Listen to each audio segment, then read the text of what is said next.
ఆంధ్రప్రదేశ్లో రాజకీయంగా పెను మార్పులు సంభవించాయి. 2019, 2024 చూసుకుంటే కనుక మంత్రులంతా ఓడిపోయిన పరిస్థితి. ఇక కొందరి మంత్రుల నోటి దూల చూస్తే మాత్రం చాలామందికి వాళ్ళు ఇలా మాట్లాడతారా అన్న భావన కూడా కలిపింది. అందులో పేర్ని నాని కావచ్చు, గుడివాడ అమర్నాథ్ కావచ్చు, అలాగే కొడాలి నాని, రోజా వీళ్ళందరూ ప్రతిపక్ష నేతల్ని టార్గెట్ చేస్తూ వాళ్ళ కుటుంబాలని కూడా బయటకి రోడ్డుకి ఇడుస్తూ మాట్లాడిన పరిస్థితి.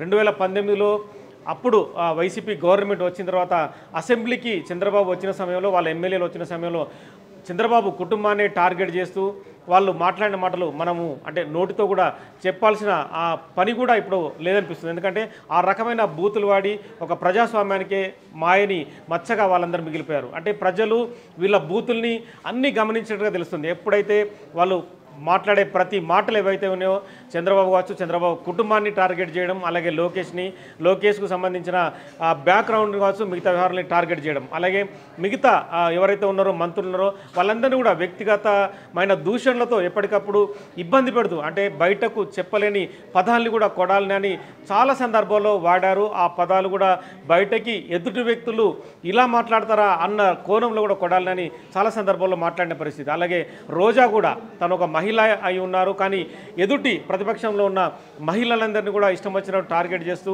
వాళ్ళు రకరకాల వ్యవహారాలు చేస్తుంటారన్న రీతిలో రోజా కూడా మాట్లాడారు. ఇక పేర్ని నానైతే ఎప్పటికప్పుడు చంద్రబాబుని ఆ వ్యక్తిగత దూషణలతో చాలా వరకు నిన్న మొన్నటి వరకు ఇబ్బంది పెడుతూ అతను మాట్లాడిన సందర్భాలు చాలా వరకు చూడొచ్చు.